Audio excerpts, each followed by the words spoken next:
Hello, everybody, and thank you for showing up. My name is Jeff, and this is Christine, and we are Inspired Beyond.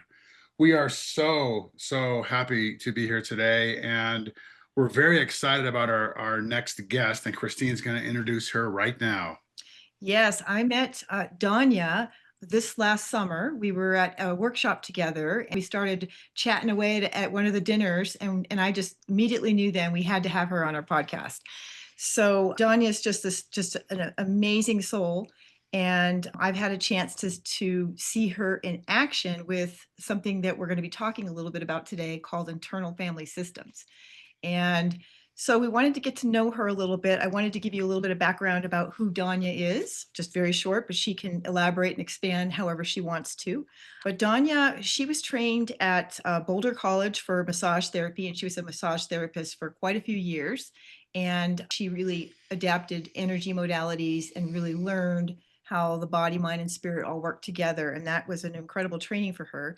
Then she got her master's degree in counseling from Regis University to be a psychotherapist and found out that the traditional psychotherapist approach was not quite a match for her, but she found internal family systems, and that is her modality of expertise that we want to talk about today.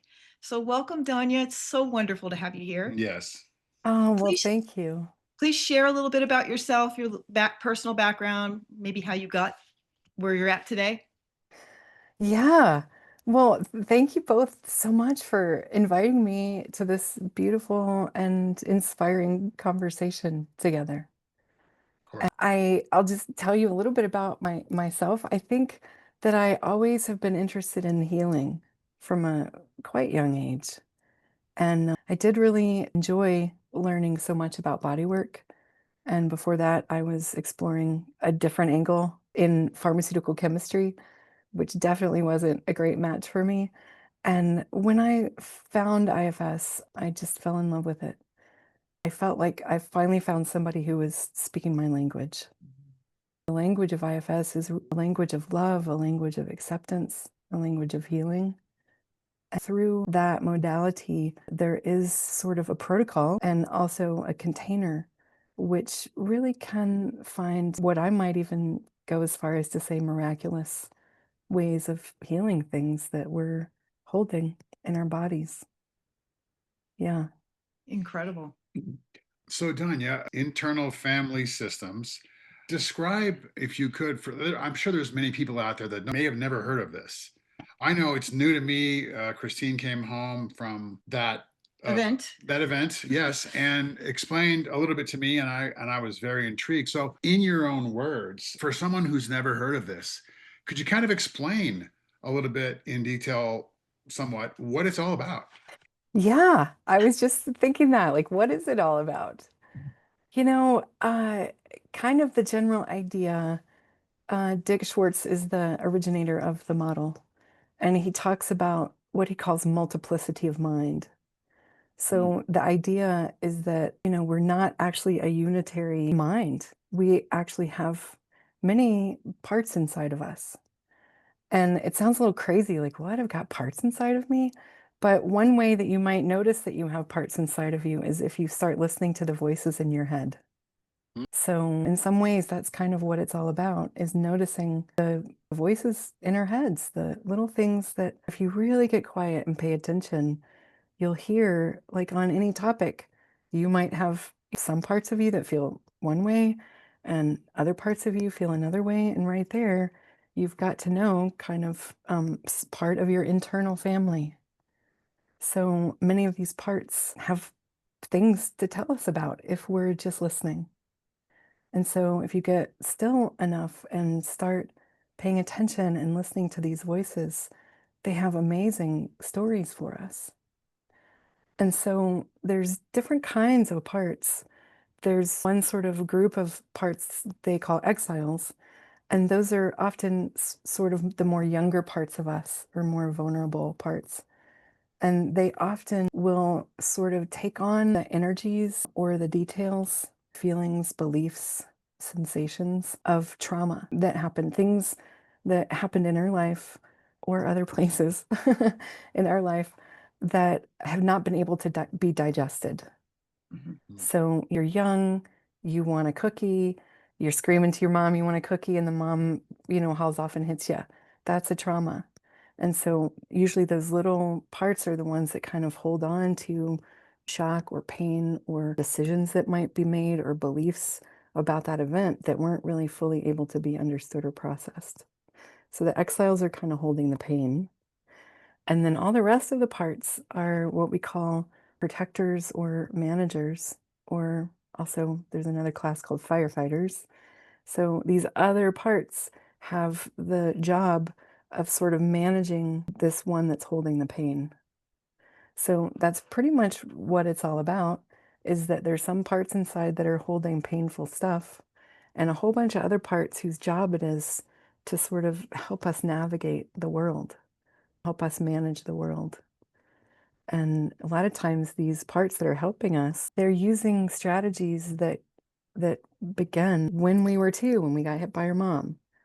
And so a lot of times they're so busy managing, our life for us and managing this pain that they don't realize that we're not two anymore, that we've actually grown up. So when you start to get still and get curious about these parts inside, they have a lot to tell you. Very interesting. So help me understand, when you were two and you had that cookie episode with the mom and this and that, are there trigger points that could come back around again on this journey? Like, for example, of you're 25 and something happens. Does that sort of revisit? Does it come back? Or does the part take over? Yeah. Yeah, it totally does. Wow. So, like often when we find ourselves, feeling big feelings about something, it's often because one of those little parts got poked. Something a little Mhm. bit similar is happening again, and that part sort of blends with us, and we feel what they're feeling. And also, the whole group of parts that have been having to protect that little one, they come in and do their protection thing. So, Interesting. yeah. So I used to call the committee upstairs. Those voices, those things that happen that's really busy up there. It seems like one and the same, I would imagine. Absolutely. Got it. Absolutely. And one important thing from Dick Schwartz's most recent book, No Bad Parts, that's a very important statement, that there are no bad parts inside of us. And it kind of changes everything when we're able to have the realization and the understanding that every single part inside of us, whether it's an addictive part or a murderous part or any any name a part, any part that's holding any sort of thing inside of us actually has our own best interest at heart. It's working as hard as it can. And some of these parts are working very hard. It's working as hard as it can to help us be okay. That's incredible, that perspective of Mm, no bad parts. And we did just read the book recently. And I think what's really interesting about this is that when you can recognize that even your behavior is not may not be what you want them to be, but the intention was for a purpose, right? So do you work on in your practice bringing healing to these parts, or how do you see it, because they are creating trouble in our lives? So they're not bad, but they are creating trouble. So how do you approach that? That's such a great question. So, another aspect of the work is that these exiles they're holding pain from something that happened to mm, us when we were young. And I also mentioned they're holding trauma from something that happened in our lifetime or maybe something else. mm. So, also, there's something in IFS called a legacy burden. So sometimes we're actually born already holding some energy of a trauma that happened to our mom or our grandmother or our Wow. great grandmother. Mhm. And so these exiles, they're holding pain of things. And that pain is what we call a burden. And so the exile itself is not a burden. None of the parts are burdens. And so we don't ever want to get rid of the parts, but we do want to help the exiles get rid of the burdened beliefs, feelings, sensations, memories, the juice, the meaning, the Mhm. beliefs, burdened beliefs that these exiles are holding. So there is actually a protocol. I love protocols. There's actually a protocol to find a way to get back to kind of the place where the trauma actually first was taken on. Mm. So we call it a trailhead. So just like you said, Jeff, you're going about your life and all of a sudden you feel this big energy like something's going on. What's in the world is happening with me? That's a trailhead. That's an indication, oh, there's something amiss. So we can follow that trailhead from this moment in time all the way back to the place where that original trauma happened. And when you get to the place where the original trauma happened, then we get to be there in what we call self energy, which is another thing that I didn't really talk about yet. But it's basically just kind of it's our core self. Mhm. It's like our higher self, or it's the part that's really open-hearted, loving. So once we get to be there with the exile in the original scene where the mom slapped the kid, then we have a chance to help that kid make what was not right right again, or have a chance to process what happened. And then whatever that kid is holding about what happened in that event, we have a chance to have them unburden it so they don't have to hold the pain of it anymore. So is it sort of like changing the memory? Can you just touch on that just a little bit more? How do you actually heal that? I mean, Yeah, that's a great question. And it's something that it's hard to really put words to it. It's kind of something that in some ways you have to like feel it to believe it. But I guess I would say it's not necessarily changing the memory, but changing the juice around it. ah, Okay. So, like, say that kid gets hit by the mom, and all of a sudden the kid has to process that experience. So they might process it by saying, "Oh, I'm bad because I did something wrong. I'm not allowed to ask for what I want." Mhm. It might be holding that 2-year-old might be holding that. Oh, I need to figure out what happened here so I don't get hit again. So now I have to hold this belief like I don't get to ask for what I want, or I'm bad, or I'm afraid of the mom, or something like that. And so once we get back to the place where the kid took on that original burden, we can, part of the healing is to like be there with the kid. And there's a guy named Thomas Hubel, and he talks about how trauma freezes us. So if we Mm. have a traumatic event like that, something gets frozen in that moment. So it's really part of the magic is that we have a chance to actually get back to the moment where the thing got frozen. And then part of unfreezing it is having our self energy, like our open heart, there with that child that's carrying this trauma. And then they can feel us there. And so part of it, part of the protocol is witnessing. So they get a chance to tell us a story about what happened and feel us wow. really present there with us, with them. And then the second part is unburdening, where we can say to the kid, yeah, that really sucked. That sucked that you're holding that belief that you did something wrong or you can't say what you want. And then another part of the protocol is retrieval. So then we can say to the kid, hey, we found our way to you. Now you get to be unfrozen, unstuck. Do you want to get out of there? And we actually get to retrieve that little kid out of this moment where they got stuck in this trauma holding these beliefs. So we make our way to them, hear their story, witness them, have a chance for them to then get out of there and then let go of those beliefs. Yeah, and then like you can really feel it then in the present day. Now that little 2-year-old that gets triggered every time there's somebody yells at them or comes has that slapping energy, they're going to get triggered every time. But now that we've healed them, they get to go somewhere safe. They get to come live in our heart. They get to go hang out at Disneyland. They're not going to ever get triggered again. Yeah. Wow. That is powerful. We've talked a little bit about the exiles. What about the protectors? Because I know they can cause a bit of trouble as well. Can you give some examples of that? Oh, yeah. I mean, it's so many different kinds of protectors. And in some ways, they're burdened by having these really hard jobs of helping us navigate the world. So, pretty much all the other parts are protectors. All the parts that help us manage our life, that help us get away from things that don't feel very good. Oh, I feel so upset. I got to go have a cocktail. Or I feel so upset. I'm going to go work out for 6 hours. Or I feel so upset. I'm just going to watch TV. Uh, those are all parts that are trying to help us solve problems. So this is a great quote from an IFS teacher named Frank Anderson. I love this quote. He says, all of our behaviors are our parts' attempts at solutions. Ugh, So all of the parts inside are trying to help us solve problems, and they do it in the best way that they know how.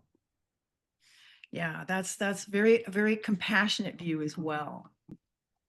What and I'm thinking about one thing in particular, and I know that we deal with clients who a lot of times are struggling with they want to do something. Let's say it's they want to create a new habit or make some changes in their lives, and they keep getting this resistance. It could be the inner critic, it could be just different things happening in their lives where they can never move forward. Would you identify that as a prime person for doing this internal family systems? Yeah, absolutely. What you're Okay. describing right now is a polarization.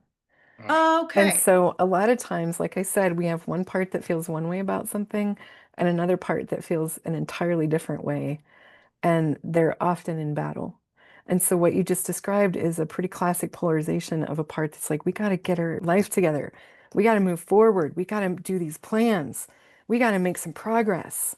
And then another part that's like, you are stressing me out. I need to eat some chocolate. Or, or we can't do that because we're not good enough. Or we maybe tomorrow.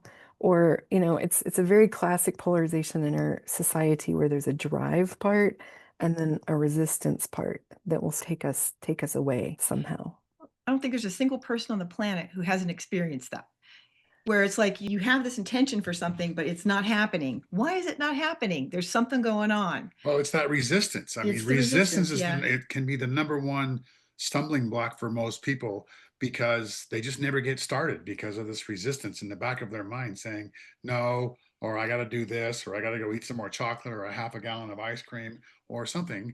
But it's just resistance, and that seems to be a big problem for a lot of people, including Yeah, others. So, absolutely. So one of the beautiful gifts about IFS is that we have a chance to again come back to that place of stillness where we can say, "Oh, I'm noticing you too."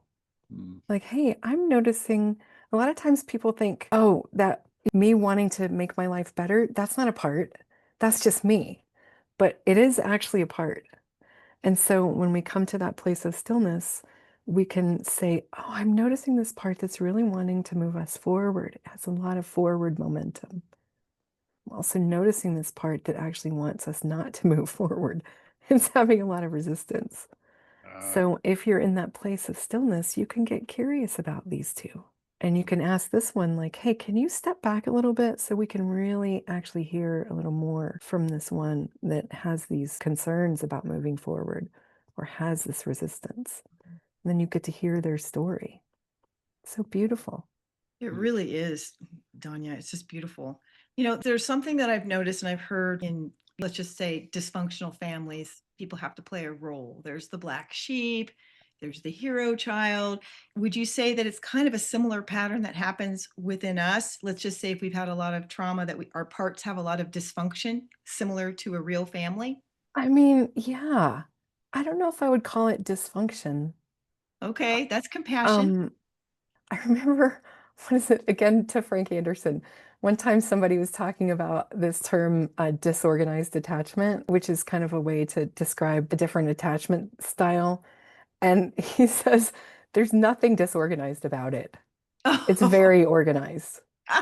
yeah. So, truthfully, these parts are quite skilled at protecting us in the way they know how to protect us.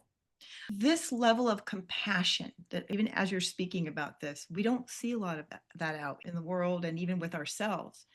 And that's one of the things I absolutely love about it. Can you explain a little bit about the transformation that you see in people? I don't know if there's an example that you could give or just something to just like real life things that have happened with somebody who's done the Yeah. work. Maybe even it's you. Yeah. I don't know if this is really the answer that would be the best to share, but the thing I love about IFS is that it's the real deal. mhm. Mhm. It gets to the root of the problem. At first, I thought it was like the panacea. Oh, I'm going to do this and I'm not going to ever have any problems again. But the thing is, people will ask me, how long do I have to be in therapy? And I'm like, well, how long do you have? Because the truth is, we're holding traumas from our lifetime, and we're also holding traumas from our lineage. It's my belief that we're also holding traumas from our past life. And so we're holding a lot of stuff. And our protectors are just trying to help us manage, live in the world with all this stuff that we're holding. And truthfully, we could be working this stuff for lifetimes and still have stuff to tend to. Mhm. So the truth is that for the most part, the effects of this work to me feel quite subtle, yet quite profound. So every time you work a thread of something that you're holding, one of these burdens, every time you work it, it's worked. You don't have to ever tend to it again. You don't have to ever try to heal it again because it's been healed. But then there's a bunch of other threads that are still there. And so it's kind of like slow and steady. Mhm. Yeah. Sounds like a really good way to describe that. Yeah. Do we want to get into the collective approach? Some ideas that you have around healing the collective? Yes. Okay. Yeah. And okay, before you start, I think everybody in the audience can agree that there's a lot of collective parts that are playing out. And whether you look in politics or religion, and a lot of division and a lot of fighting, and so much is going on. And the book that Dick Schwartz's recent book, he described the approach that society is taking is like moving the deck chairs around on the top of the Titanic, as opposed to dealing with the root issue. I'd love to get your feedback on this because I think you're really on to something, Donia. Yeah, I'm so glad that you asked that question because it is an interest of mine right now. And I love that analogy. It is a really good analogy. Yeah, let's stop moving the deck chairs around. Because What the can we ship is do? going down. What can we What can do? we do? Yeah. And there's many things, but you have some interesting ideas that I was hoping you could share with the audience. Yeah, there are so many different things we can do. One of the things, I have two sort of projects going right now in collaboration with some incredible people.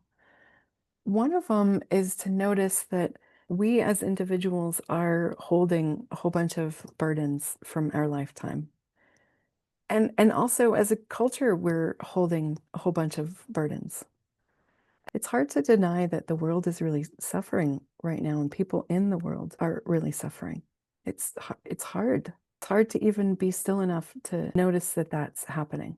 And then when you do, it's hard to know what to do.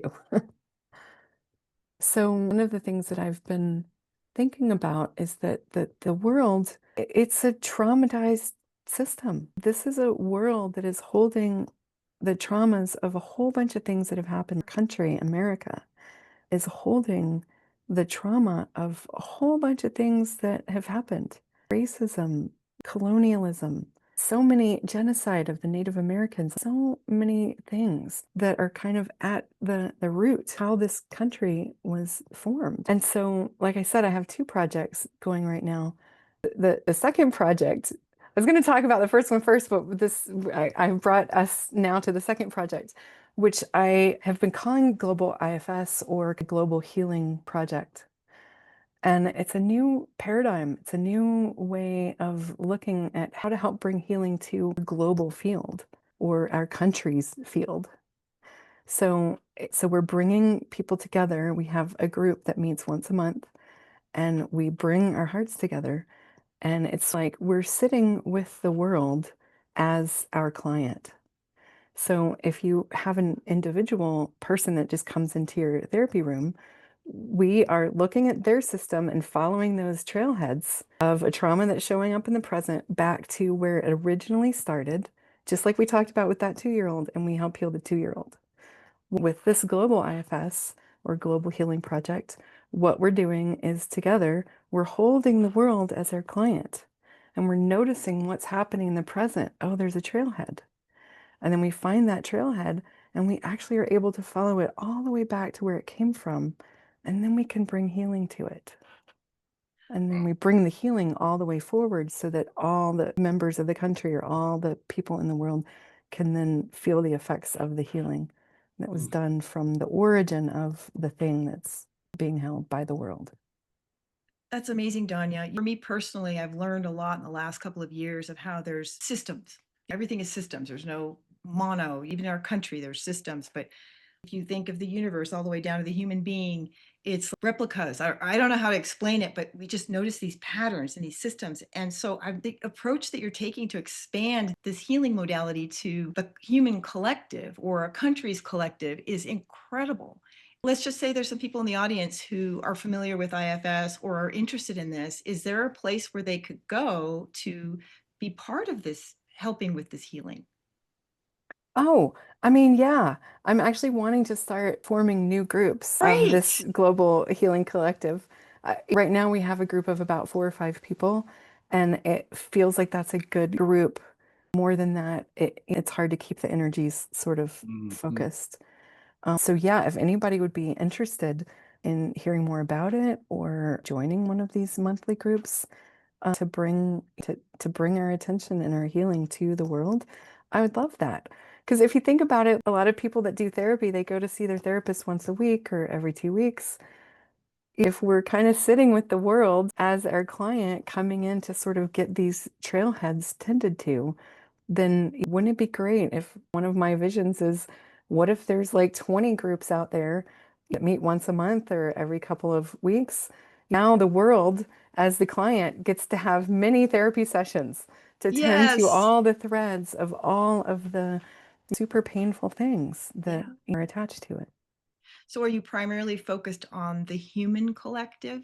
Yeah, that's a great question. My friends often correct me. They're like, there's more than just humans that live here. Yeah. And We can leave that for perhaps another time if we want to go off the deep end. We're the answer to definitely. that is no, it's not primarily the human collective. Okay. Just curious about that. I think some of us watching will get what we're talking about. So, okay, that's beautiful, Donia. What's the first thing? We need to just wrap it up pretty soon Yes, here. thank you. I was just going to say, oh, I should tell you about my other project too. I'm Yes. actually about to give a presentation at the upcoming IFS conference about this first project I'm involved in. I'm excited about that. So, if we're looking at the world and these systems that you talked about, a lot of what I think we can see happening in these systems is that there are energies of oppression that are kind of bearing down on us. Things that I would call oppressors, energies of racism or misogyny or dominating energies that come from somewhere.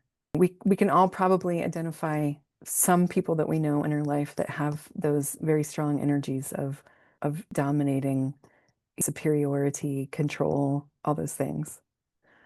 And so my idea, the way this got awakened in me, is that I had an opportunity to be at a retreat in Hawaii a couple of years ago with Dick Schwartz, and I got a chance to work my own internal racist parts. Because I was like, you know what? There's nothing I can do really. I couldn't think of anything to do about the world outside, but there is something I can do about my world inside. And it's kind of interesting to notice everybody else having these these awful racist, misogynist, whatever stuff. They've got it. I don't have it. If we actually do get to that place of stillness and ask that question, like, do I have that? All of us have that. All of us have inside of us parts that are holding energies that oppress other people. So it's an opportunity for us again to come together in groups, collectively, collective healing, for us to come together in groups and have a chance to be held by the group as we explore our own internal oppressors. It's really powerful. And sometimes when we do that, we can again follow it. Oh, I have a part inside of me that, well, I have a racist part inside of me. Well, where did that come from? Oh, I learned it from my dad. Where did he learn it? He learned it from his dad. So then you call in the whole group. Well, let's bring in your dad. Let's bring in his dad. Let's bring in his dad. Let's bring in his dad. And then we go all the way back to the place where it first started. And you have access to this place where the 5 generations back, there was a man who was a slave owner. And he lived in a time with all this messy stuff. So with our inner stillness, our big heart, our big love, we can have a chance to go back there and heal it from the root and then bring the healing all the way down. Yeah. Incredible. Wow. Yeah. That's amazing. Yeah. So when you don't know what else you can do, this is something you can do.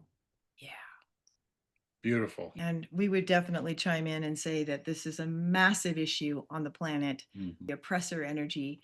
And it's just important to be aware that there's the oppressor inside of us. And I would say it's not just inside of us towards others, but it's oppressors inside of us towards ourselves. Yes. It's just a Yes. prevalent energy. Wouldn't you agree? Yes. Yes, absolutely. Yeah. I'm glad you said that because we do have internalized oppressors Mhm. that do oppress everybody else, but they really oppress us. Yeah. Yeah. Mhm. So there's just immense opportunity for healing, both for ourselves and for our families, for everyone around us, and for the world. You bring so much hope sharing what you're doing and this whole internal family systems. Should we wrap it up? Yeah. Donia, thank you so much for your transparency, Your heart. your compassion.